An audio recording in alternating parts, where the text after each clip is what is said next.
On today's show, we talk to a young woman whose boyfriend left when he found out she was pregnant, and she wants to know what to do.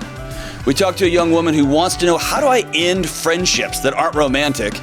And I talked to a young man who was recently divorced and his family is pressuring him to get married again. And by the way, we talk about whether we can root for the Astros, who are a bunch of cheaters. Stay tuned. Hey, what's up? What's up? This is John with the Dr. John Delony Show. Hope you're doing well. Hope things are going well in your life. And if they're not, I hope you're on track to get things turned around. Hope you got folks who are walking along with you. And if you don't, I'm glad you're with us. And if you do, I'm glad you're with us. We are going to talk about everything on the show today. That's not really true. I just say that all the time, and now it's just become routine, and it just comes out of my mouth. And then right when I say it, I'm like, no, we're not. We're going to talk about like 3 or 4 things, and that's it. And then we move on. But I like to speak almost entirely in hyperbole, all right? So I hope you're doing well. If you don't know what hyperbole means, look it up. And let's just start here. If you want to be on the show, give me a shout at, Zach, you pointing? You look beautiful. 1-844-693-3291. That's 1-844-693-3291. Zach is the video guy back there, and he makes it all happen. It's just a good spot here. Zach, I can't hear him in the studio. I can only hear James and Kelly's lovely, lovely voices telling me how much I'm tanking the show on a regular basis and what I should be doing otherwise professionally other than the show. And I can only hear from Zach. I can only see Zach out of the corner of my eye, and it's a thumbs up or a thumbs down. That's how he speaks to me exclusively. Thumbs up, thumbs down. Sometimes shows get lots of thumbs down, and it hurts my self-esteem and my feelings. But Zach, hey, listen. Baseball season has started, and you're a huge Braves fan, which is embarrassing for you and your family, but it is what it is. I've got a problem, and I need you just to solve it with a thumbs up or thumbs down. To the listeners to the show, I am a diehard to the death since I was born Houston Astro fan. I was born in Houston, raised in Houston. We used to go, my buddies and I used to go to the Astros games when they were $4 in the Astrodome. It was $4 general admission in the outfield, and we would just terrorize outfielders back then. And it's just a part of my soul. And so then when they won the World Series a few years ago, I wept. I woke my son up. I cried. It was this moment. And now I find out they're a bunch of cheaters. They cheated the whole thing. So we took a mandatory year off, but it wasn't even a real year because it was shortened. Here's the thing, Zach. As a baseball fan, I'm looking for you for some moral guidance here. Can we be fans again? Or do we just are the Astros done? Are they dead to us? Oh, my gosh. See, here's the thing. As a Braves fan, they're dead to me. What do you think, Oracle, James? I could not have less of an opinion on this. I know. I just want to play my guitars and make beats with with Pro Tools. James hates all American pastimes, and that's why he plays Fender guitars. That's not true. I've been playing catch with my son in the yard a lot. But I don't care about the Astros. I've been playing catch with my son. Look at me trying to be an all-American guy. All-American dad. Part of me wants to bring the Astros back, Zach, and part of me is just still stuck. If you have an opinion, I guess email Kelly, and she'll delete it faster than you can actually send it in. But Zach gives me the thumbs down, like any good Braves fan would, because here's the thing. The Braves aren't that good, and the Astros routinely beat them and embarrass them and their families. And so, of course, Zach's going to be like, no, down with the Astros. I don't know what to do, man. It's a moral dilemma for me. I do remember, man, I had to sit down and talk to my son about it and say, hey, this team that we rooted for and cheered for, they cheated. And and my son was so devastated. Astros, you ruined my relationship with my son. You didn't actually. You gave me a good teaching moment. And you also gave me hours and hours of my month back because I quit checking on scores and stuff and started quote unquote playing with my family. And then my relationships got better in my house. So that was all good. I don't know. I'm just torn on what to do. I don't know. We'll just have to, I'm going to call into the show and talk to myself about it. But no more talking about the Astros. They've ruined enough of my life. Let's go to Amanda in Fargo, North Dakota. Amanda, how in the world are you? Oh, I'm doing all right, Dr. John. Thanks for talking with me. Thank you so much for calling. I hope you're doing well. How can I help? What's going on? Well, I'm pregnant. Excellent. And, congratulations, I think. Thank you. My boyfriend dumped me because I wouldn't get an abortion. Oh, golly. I'm so sorry. How far along are you? 18 and a half weeks. 18 and a half weeks. Okay. So this thing's happening. Yep. Okay. So tell me what's going on in your heart and mind. What are we doing here? Well, I think he might change his mind and come around, if nothing else, at least to be a part of the child's life, eventually. So I'm just wondering how do I prepare for that? Or do I just go on as if I'm on my own? What makes you think he's going to come around after he bailed on you? He has a big heart. He really does. He didn't show it. No, he didn't. Are you a lot of people were really disappointed in that. Well, they should be, because he failed you. Is he? Are you super optimistic woman? Yes, I am. Okay, so are you seeing this? Your life is changed dramatically. You're gonna have a baby. This is exciting and scary. And how old are you? I'm almost 35. Okay, so you are all in on this thing. You've lived life. You know what's up. Lived life. That made it sound like I just called you ancient. I'm not doing that. But you're not 17, right. My doctor did too. No, I'm not 17. Oh, dude, if you're 35 and you tell your doctor you're pregnant, they're basically like, prepare you for end times. And I hate it. It's so awful. My wife had to go through that where they're like, well, you know that you're going to come in here on a walker and that it's awful. So good for you. So, but you're not 17, right? So you have seen life. You understand life. Are you making a fantasy out of this relationship with this guy? Because that's how you're getting through every day. No, I mean, I have 2 other kids. Okay. I've been divorced for 11 years, and so I've been a single mom for 11 years. They're going to be 12 and 13 this summer. Okay. So, I mean, that's not new to me. Yeah, but the reality of it happening again is super new to you. Yeah. And my guess is you are equally excited and equally, what is happening to me? Yeah, I wasn't expecting to be alone, but I mean, my thing with him is like he's super affectionate to his dog and super affectionate to his lizard, and like hey, listen, I'm laughing with you, not at you, okay? But no, he takes the lizard out of the cage and gives her a bath and calls her honey, and Amanda, lizard. It's a lizard. I'm literally, the insides of my body are twisting around as you're talking. But he's got a lot of compassion. You know what? He doesn't. He has compassion about animals that he controls. Yeah. He does not have compassion, the reckless, wild, unabashed love that you have for somebody that you're going to create life with. He does not have that reckless, I'll do anything, I'll burn the city down for my child love that a parent has. He has a lizard that he lets walk around his apartment, right? That is not the same thing. This dude is super, super, super lame. And I hate that he's responded to you this way, and I hate that he's responded to his future baby this way. Can he come around? Yes, of course. Many people sat down with my wife before she married me and had these dramatic cups of coffee telling her how lame I was, right? Yeah. So he can come around. He is not there. And I hate this for you. What is it about him that is making you dig so deep to find some redeeming quality that you are now trying to compare a child with a lizard? I think that's just the type of person I am. The type of that you will mine the depths of hell to try to find something good about somebody, or that you live in an alt universe so that your today will be okay, or both. I look for the best in people. Okay, you were looking really, really hard.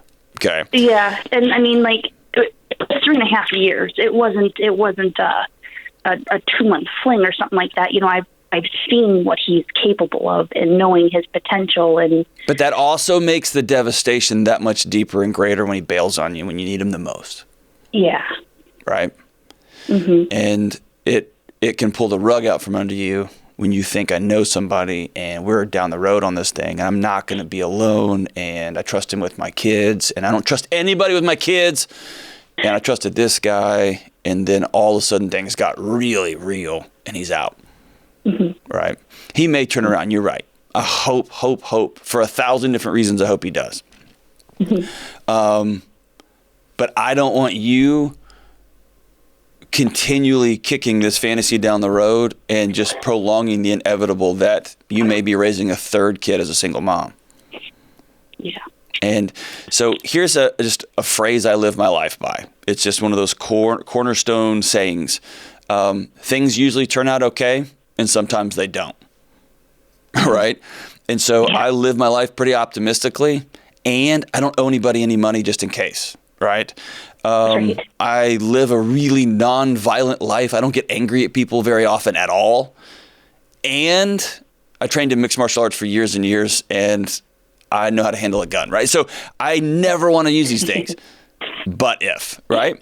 And so that same principle will apply to you here, meaning you've got to wrap your head around a reality where you are going to be taking care of a third kid by yourself. And you're going to have that decade gap that is going to be both exciting and terrifying, right? Because now you're both dropping third graders off and changing diapers. And you are both going to a fourth grade graduation and a soccer game and trying to squeeze nap time in, right? All that is very, very real. And you're going to have to figure out rent and a network of support and what kind of job you can get that's going to give you the time off, but also support. You're going to do that. And you've got to prepare to share this child with his father for the rest of his life because it's about the kid, not about you, right? Right. And you, regardless of how much this guy sucks as a partner, as a guy who should be sitting by your side right now, this is still going to be that kid's dad, right? And so how do you prepare a world where you have to operate all the machinery and I also have to honor this idiot because this idiot is the father of my kid? And that's a hard both and, right? My boys' dad hasn't seen them in almost 8 years. So it's, like I said, that's kind of so guys who suck familiar territory. That's my jive. You live in that world, right? Yeah. I hate this for you. I really do. How are your other two boys doing? Great, fantastic. One of them just graduated out of the Reading 180 class and got to start a tech class. He's super excited for the 3D printer. Yeah, awesome. The other one, it's his last couple months of 5th grade, so they'll both be in middle school next year. They're going to go spend the summer with Grandma about 200 miles away so I can focus on work and getting some money saved up, and so Grandma's not lonely during the summer. That'll be a lot of fun. They can have an adventure. So are you going to be lonely there, growing a kid number 3, or is this going to be a time for you just to make snow angels in the carpet with no middle schoolers running around? Well, we'll see. I'm scheduled 10-hour days at my job. They've been really understanding with all my appointments and everything recently. Fantastic. I have a dog. I have 2 horses. I can reconnect with some of my friends. Hey, this is great news. Along with your horses, your boyfriend's got a lizard, right? Oh, my gosh. All right, so here's the thing. If Dad comes back into the picture, right, this is going to be about you and him and your relationship because he loves you, not just to duct tape and stitch together some sort of pseudo relationship so that y'all can all pretend that it's going to be great because there's a baby on the way. Right. Because you've lived that life, right? You've tried to make the stuff work with the dad of the other 2 boys, and it doesn't, right? You've been down this road? Yeah. Okay. I want to make sure you don't compromise your soul for an idiot with a reptile. Well, that's how the abortion didn't happen. I wasn't going to compromise who I was and my beliefs in that standing. Okay. I mean, I take responsibility for the mistake I made with not telling him it was a possibility at the time, and so that the other precautions weren't taken. But other than that, he's a grown-up too. Hey, listen, he's a grown-up too, Amanda. Okay, everybody's in this deal together, right? Yeah. What did the breakup look like?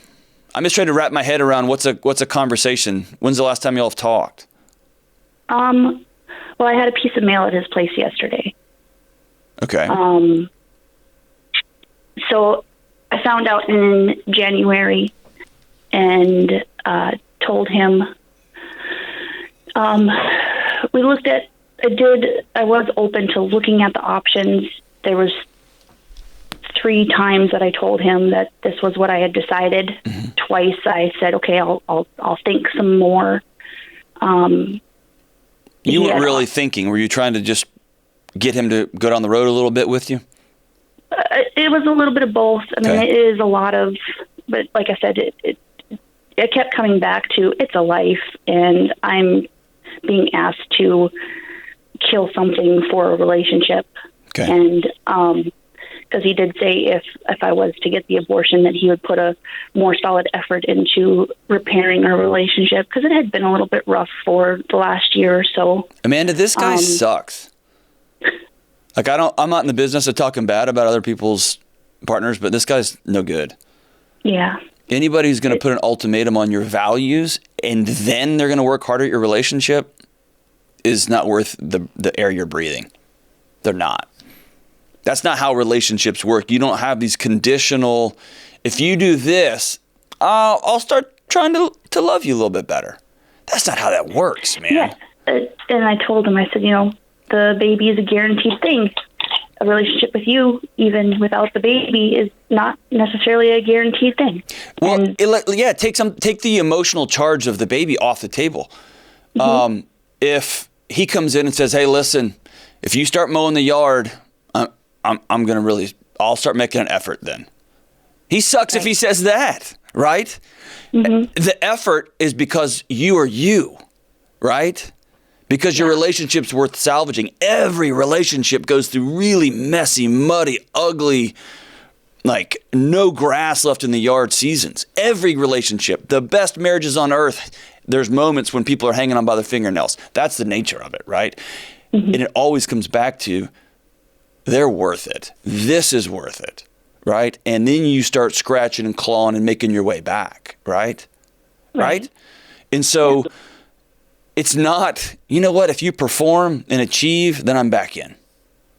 Mm-hmm. That's not how that works, man. Because then the whole base of the relationship is on what you do for me. Mm-hmm. And man, there is no relational foundation for that. It's what I do for you. And then what you do for me, and then now we're building something, right? Mm-hmm. So yeah, Amanda, I'm telling you, even if he says I'm coming back, I would think long and hard about bringing him back, just of the character of the person you've told me who he is, right? Yeah, yeah. And do you want this guy do you want to build, right, the foundation of your house with this dude moving forward? Man, I don't know. I know there's 2 sides to every story. I know there's a whole bunch here. Bottom line is you have to prepare your heart and mind, and that's a dramatic way of saying you got to prepare your finances, your living situation, your kids, your in-laws, your job, where you live. Do you have enough support, not just emotional support and somebody bringing you casserole support, but do you have babysitting support, and do you have financial support? I mean, do you have people in your life that are going to hold your arms up in the desert when this thing gets hard? Because you think you remember what it's like having a newborn. I promise you don't. I forgot. I super forgot. And I had 5 years between them, not 1,000 like you do.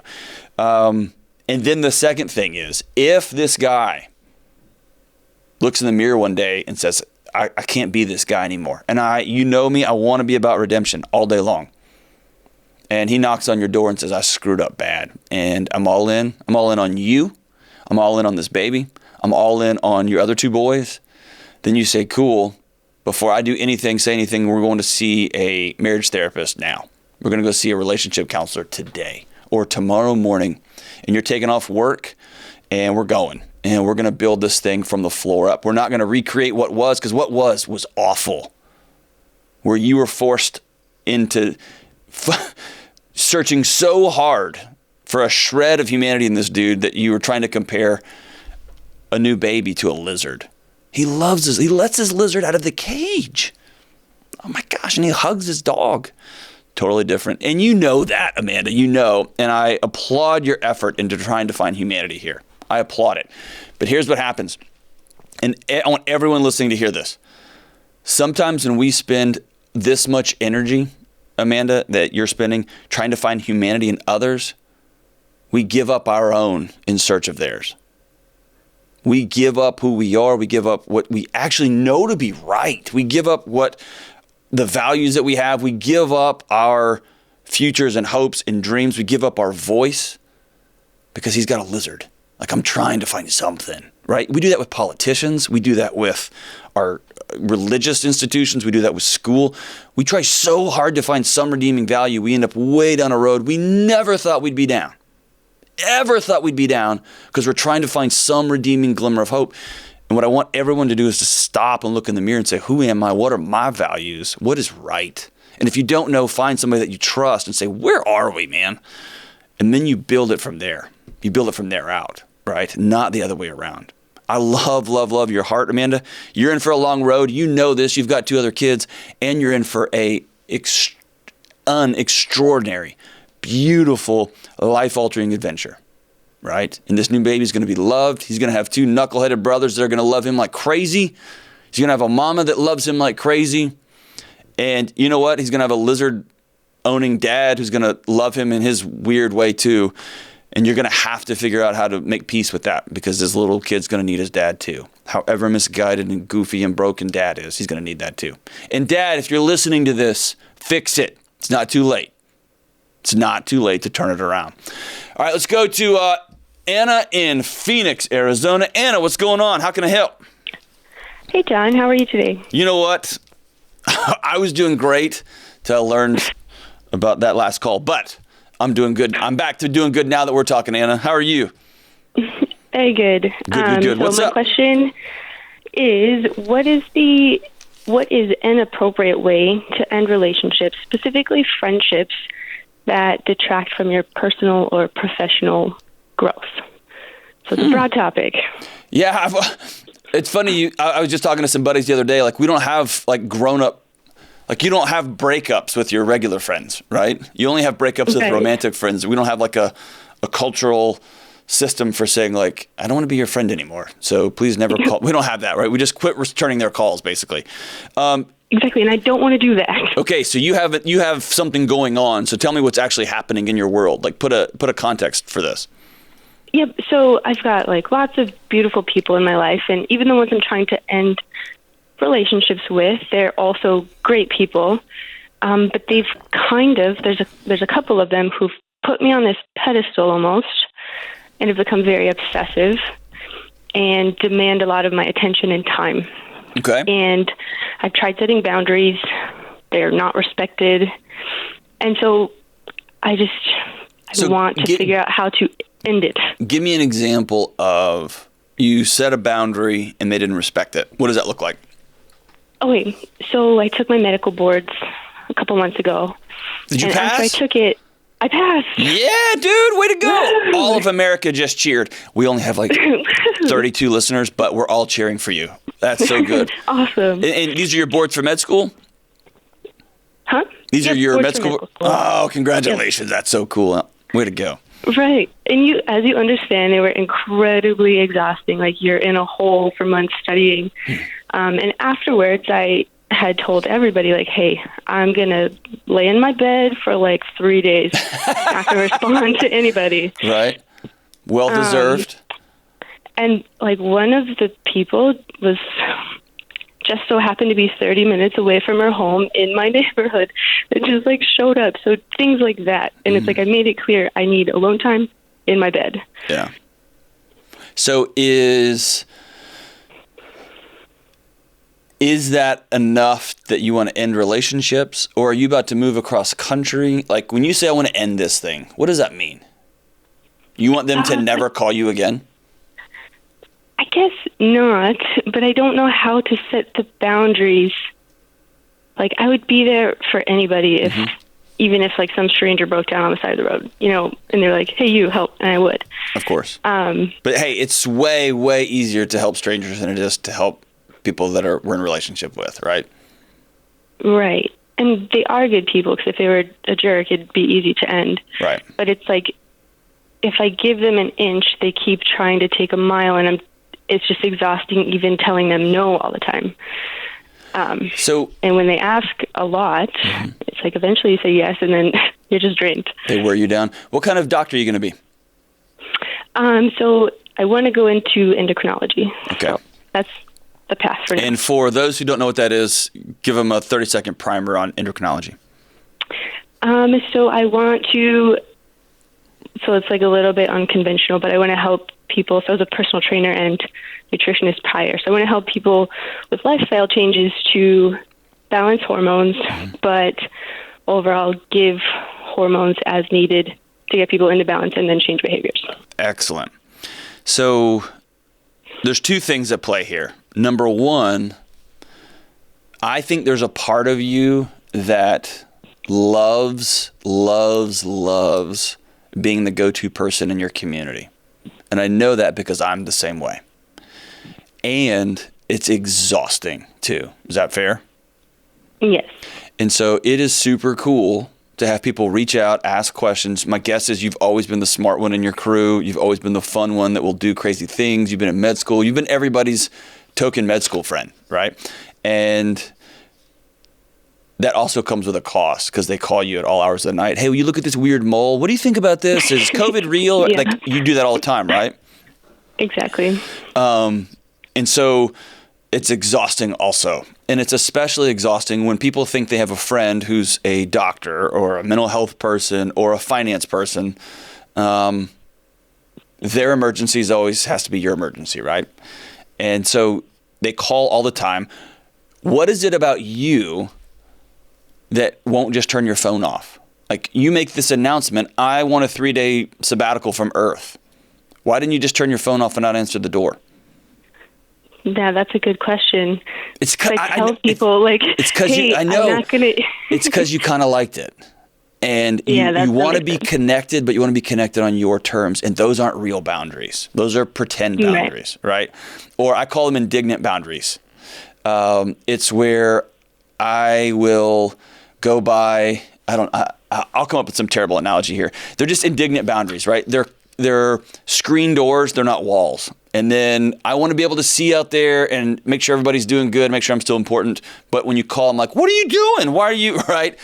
And so I would say when you put up a boundary, you have ownership there. It's your responsibility to draw that line A and then hold that line, because people are going to test and see if that boundary holds firm or not. And if you're, this is cool that you're learning this on the front end of what's about to be a long journey to become a licensed medical doctor, because it's going to just get crazier for you. You're going to be this way for everyone in your community. You're going to have friends of friends who call you, right? This is just going to be your life. And so when you set a boundary, then you are then responsible for making sure that wall's firm, right? It really bugged my buddies when I would start turning my phone off on the weekends. It bugged me more. And then quickly, everybody kind of just learned, right? And now I'm not so militant about it. And I'm kind of sad that my friends don't call me on the weekends. But I set that boundary. That's me, right? I set it up. Right. So that's number one. It's super annoying that you put that out into the universe. I don't want anyone to check on me. But my guess is you've set up boundaries like that before, and then people show up and you're like, oh, come on in. And you have coffee and ice cream together, and you all hang out and have some laughs. They leave, and then you get indignant about it. So I would say you put it out, they violated your boundary, but you opened the door. They showed back up. So if you want to have those boundaries, draw them. Here's the second thing. You are entering into a profession where the crux of your success in this profession is not going to be academic. There's a lot of smart people. It's not going to be the information you quote unquote have in your head. It's going to be how you communicate hard truths to people in a vulnerable and exposed way, and let them hear and listen to you, not be devastated by you, and then know you love them, but then they've got to go make behavioral and life changes, right? Right. This will be you'll be most successful in this if you can have some congruence, which is the nerd Rogerian word for I'm the same person at home as I am at work, as I am at the store, as I am at church. The more you can be the same person, the better, right? and you know where I'm going here. The more you can sit down with one of your friends who you love and say, hey, look, I'm taking a 3-day sabbatical from life. For sure, don't call me. I'm going to turn my phone off. I love you. Or if they show up and bang and ring the doorbell, you meet them at the door and you say, hey, I love you, but this is some sacred time for me and I can't hang out. And I know it's going to be super frustrating, but I don't want to. So I'll give you a call in 2 days after my sabbatical with life is over. And you shut the door in a gentle, compassionate, loving way. And then if they sit there and honk their horn and they air horn out your window, that's when you call the police on them and say, I have a crazy person in my front yard, right? But all that to say is learning how to have these compassionate but direct, loving but hard conversations, which don't have to be a production. They don't have to be a show. They are just simply, here's my boundary. Here's my truth. And you are not, I don't like that phrase, my truth, because we weaponize that, but here's my boundary. And you're not, I've asked you 2 or 3 times to not text me after 10 o'clock. And I turn my phone off and you keep texting, you keep calling, you keep knocking on my door. Why do you keep violating my boundaries? Right? That's going to be an easier version of 5 years from now when you sit down and say, hey, you have thyroid cancer and we're going to take this out and you're going to have some exogenous hormones for a season and you're going to have to really change your diet or you're going to die. Right? That's just a precursor to that conversation. So let's practice really quick. So give me a new boundary in your life. Okay, I'm a new boundary in my life. Yeah, I will not answer the phone. I'm going to say after 7 p.m. because I go to bed early. Dude, you just made my heart feel good. Doctors that get a full night of sleep change lives, everybody. So, okay, cool. So I'm just going to knock on your door. Hey, Anna, what's up? Let's go party. There's some super cute fill in the blank at fill in the blank, and the show starts at 9. You're coming. And then do I not open the door? I don't know. You're the grown up here. You're the one who's about to be a doctor. You tell me. Yeah, if I hear them talking about party, so I open the door. Hey, sorry. I told you I'm turning my phone off at 7. I don't want to leave. Let's back up. No need to apologize. You've already stated it. True. Right? They should apologize to you for violating your boundary. True. So, hey, I asked you not to call after 7. Why did you come here? So I would tell you that the door isn't the place for the why conversation because they're going to be all gussied up like, ah! Just don't answer the door. Don't answer the door. Yeah. Nobody's home. Yeah. And then since your phone's off and you've got your white noise machine on, you're not going to hear it anyway.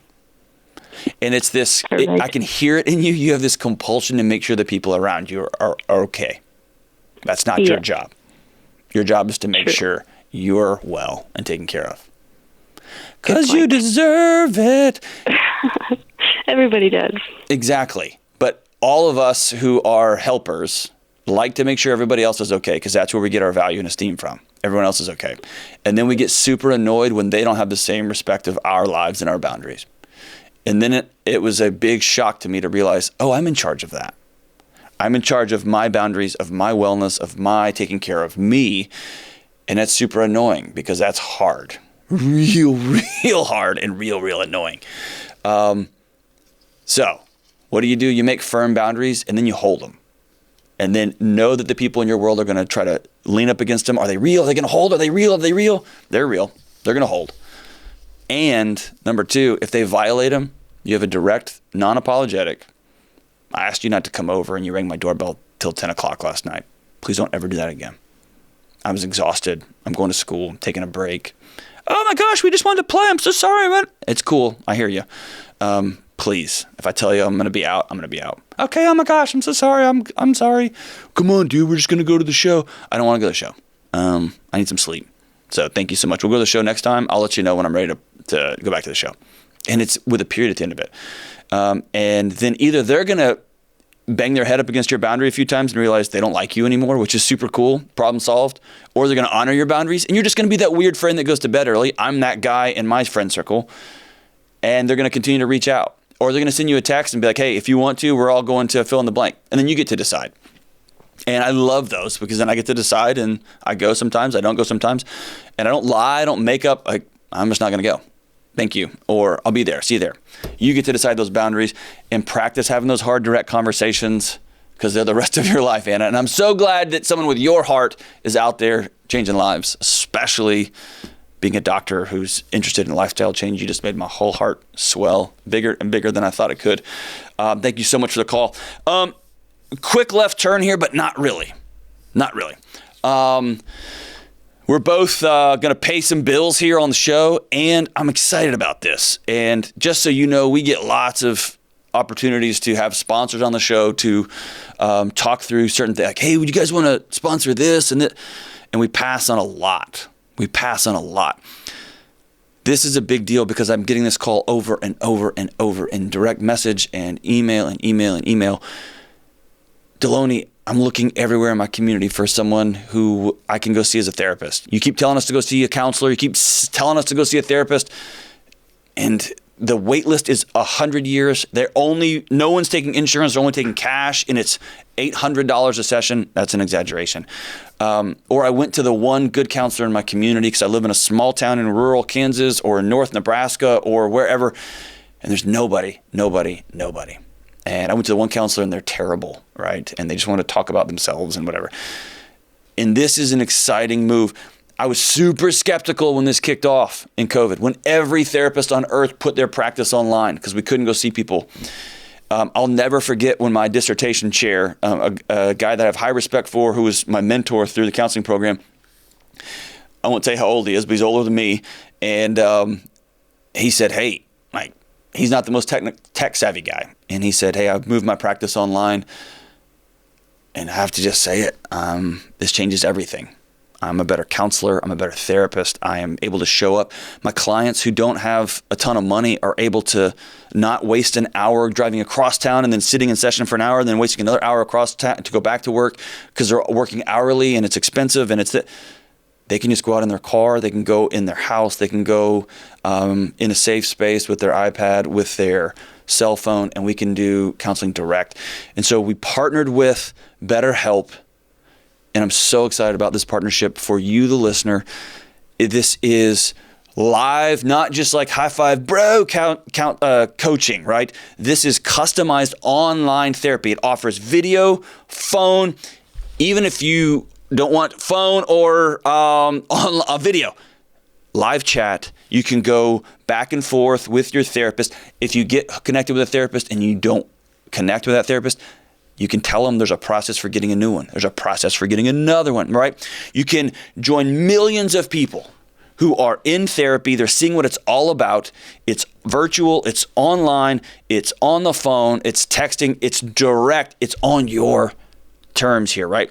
It's way more affordable than traditional in-person therapy, and you can start communicating with a therapist in less than 2 days. Right? So it's not like I'm having a crisis now. I just found out that he cheated on me today. I found out that she's leaving me today.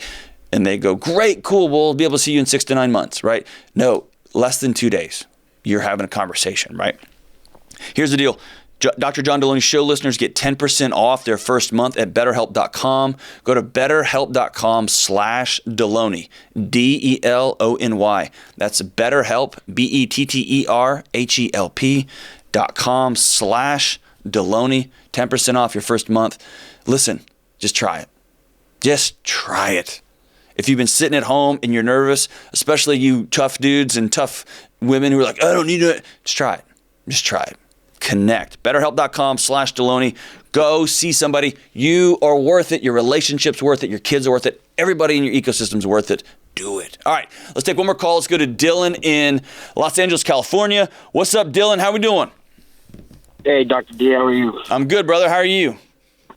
Just another day. It's just another day. Well, listen, this is important. The Astros are going to beat the Dodgers this year, so there's that. All right, so what's up, man? How can I help? I don't know about that. I'm an Angels fan. They just whooped them last night. But, they super did, man. They did. Good call. For those of you who don't know, the Astros played the Angels last night, and the Angels beat them, and it was embarrassing. It was a good comeback win. Good for them. All right, brother, so how can I help, Dylan? Man, you clowned me on that one. I'm 23 years old, and I've been divorced for about a year and a half. My age is 19 through 22. We're pretty bad, and that included divorce. However, I've been with my current girlfriend for about 18 months. I have been getting some comments here and there. When are you guys going to get married? When are you going to propose? Blah, blah, blah. And I thought about it for a couple weeks. Hey, Dylan, talk directly into the phone, man. Can you hear me now? Way better. Perfect. Okay. All right. I've been getting some comments about getting married. When are you going to propose? And I thought about it for a couple weeks, and I realized I am absolutely terrified of getting married again because of my last marriage, which was completely self-inflicted. I have accepted that and dealt with that, but I was wondering, how would I get over the fear of getting married again, the fear that might end up really badly again. Yeah, man. Well, I appreciate your question, dude. People all over planet Earth are going through this right now. It's been a rocky season for relationships and people trying to grow something new out of the ash, man. So I appreciate your heart on this. Who's making these comments? Just some family members and friends. Not like they're kind of joking, but it just got me thinking seriously about it. Why do you care what they think? If you're not ready right now, you're not ready. Why are you giving audience to those critical voices? I guess I take a lot of what people say. I know I shouldn't, and I try not to, but I guess I take based off of my past marriage and how it ended my military career, and it was just really bad. Based on that, I guess I take a lot of heart to what people think because I screwed up so badly over the last couple of years that I take to heart a lot of what people think, and I shouldn't. It's not a good thing to do. What happened in your previous one, man? Well, I mean, I was in the Army. I was stationed out there at Fort Campbell, actually, and got back from deployment, started drinking a lot, and I wasn't the best husband. We had my son, and then shortly after that, it just fell apart, and we separated, and then divorced 6 months later. Okay. So you ran around on her too? Yeah. Okay. Now, and here's what I'm trying to get at the bottom of. When you have a situation where a marriage implodes, right? And you may have heard me say this before, and I'll keep saying it over and over because we don't talk about it enough as a culture. When a marriage implodes, when a relationship that you care about implodes, when you do something you never thought you would do, which is cheat on somebody that you love, especially the mother of your kid, right? No one ever sets out for that, right? You lose trust in the relationship, right? And you have the normal grief and picking up the pieces after a train wreck of an ended relationship. But beneath that, you're kind of hinting around the edges here. You lose trust in you. You're like, who is this guy? Right? I thought I was better than that. I thought that I was fill in the blank. And suddenly you betrayed yourself, right? You stumbled and you thought you were running just fine. And now you're in a new relationship. You like this person. You're a year and a half in. It's cool and all great. But you don't trust Dylan anymore. And now you're trying to outsource that trust to other people, man. And that's when people find themselves way over their head making stupid decisions because you give audience to idiots, right? We all do it, man. But that one buddy who's like 7 beers in, it's like, bro, why don't you get married? And you're like, I don't know, man. Maybe I should, right? Or some uncle that you wouldn't even, if he called you with a good deal on a car, you'd be like, no.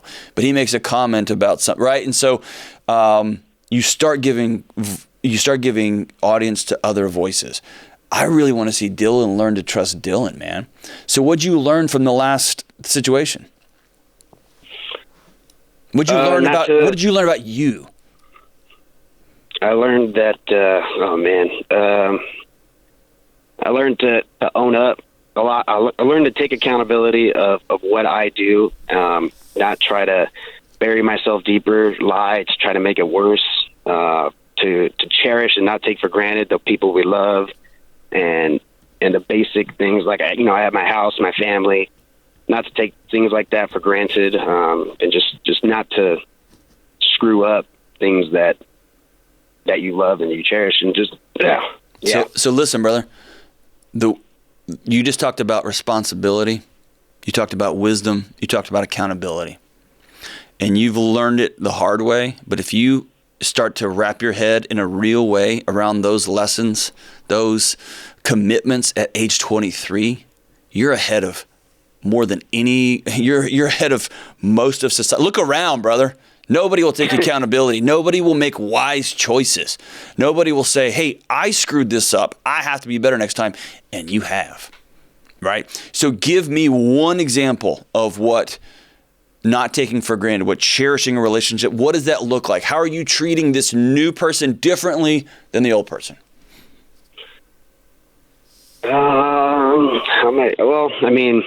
She never opens her car door anymore. I always open it for her. Okay. Give me something way more. I mean, that's cool. That's chivalrous, and I support that. I'm an old Texas kid, man, so I'm high-fiving you. Give me something deeper than that. We actually talk when we get home for the day. We talk about how our day went. If one of us has an issue with the other, we sit down and we discuss what the issue is and where we're going to go from here. Which I never did in my last marriage. You know what that's called, brother? That's called vulnerability, man. And you know what that is? That is the soil of a relationship that's going to work, right? That you plant in that soil. You can plant any kind of crazy seeds in that kind of soil. And if you, as a 23-year-old guy, it's going to make you a great dad. It's going to make you a great co-parent with your ex who's going to be healing from what you did for years. And it's going to make you a great future husband. That is what I'm talking about, man. That's wisdom. That's accountability. That's learning, man. Good for you, dude. Good for you. So here's the quick brain science. You got bit in the face last time. You reached way down to kiss a rattlesnake and it bit you in the face, and it hurt and it sucked, and you went through a lot of garbage and you hurt people that you loved. Your brain has a vested interest in you never getting near that rattlesnake again. Ever, ever. So every time you think about getting married, think about a committed relationship, your brain's going to sound every alarm it's got. Okay? Just know that is your body trying to take care of you. It's trying to love you the best it knows how. Okay? You are still learning how to be in a relationship. My guess is your parents didn't model this for you. Is that fair? Or maybe they did? Yes. Okay. So You're flying blind. You're on a mission with no map on what a vulnerable Southern California dude looks like in a committed relationship, right? Yeah. Okay. So here's the deal. I can give you 100% guarantee that you never get hurt again. You want it?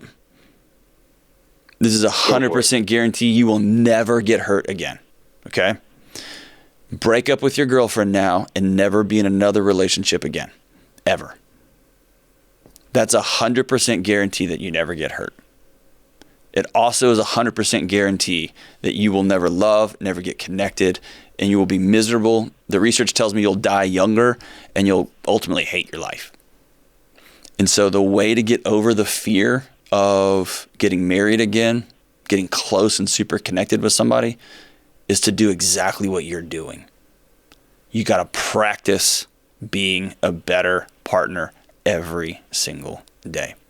And when you practice it and you continue to die to yourself and let her be more important than your temper tantrums, and her be more important than your anger, and her be more important than responding to that text from that woman that you know you shouldn't respond to because you know where it's going to go. When she's more important than one more beer and one more beer and one more beer. When you die to that self and she becomes number one, right?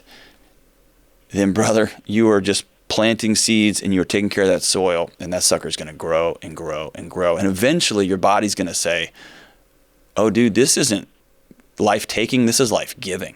We're all in on this thing. And then at some point, brother, you got to risk, because every relationship is risk. And so you got to get back in the ring again. 18 months sounds super quick to me. How long have you been divorced?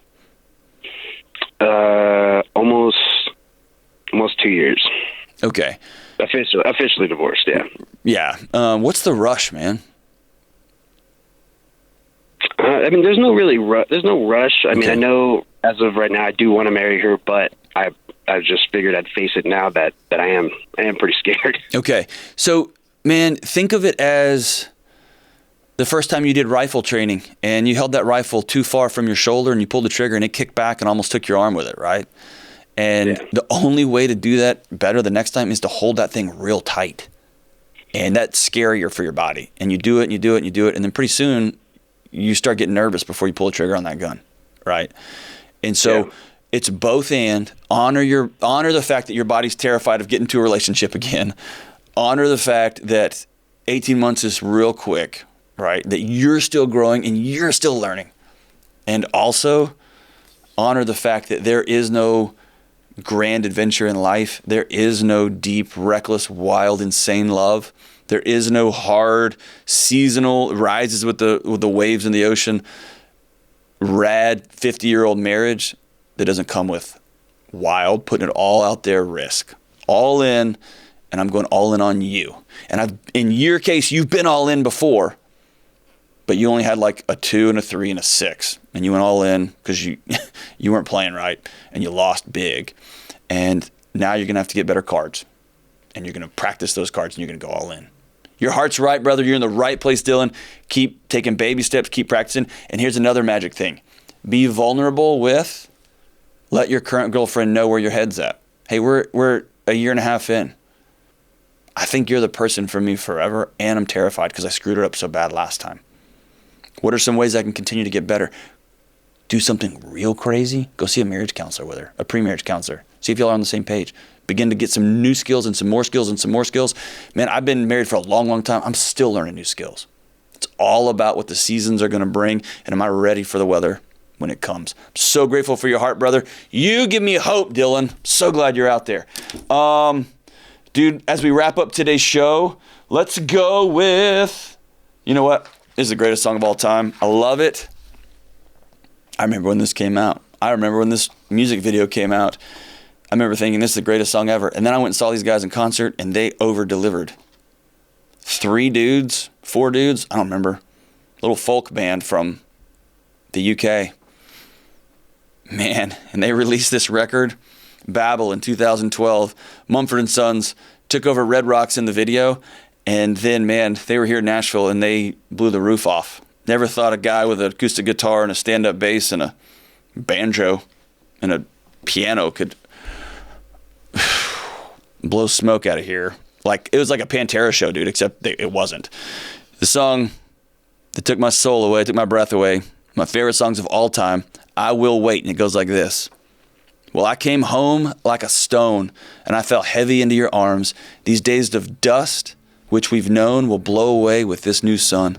But I'll kneel down, wait for now, and I'll kneel down and know my ground. And I will wait for you. So break my step and relent, you forgave, and I won't forget. Know what we've seen in him with less. Now in some way shake the excess, because I will wait for you. Oh my gosh, it's so good. I will wait for you. This has been the Dr. John Delony Show.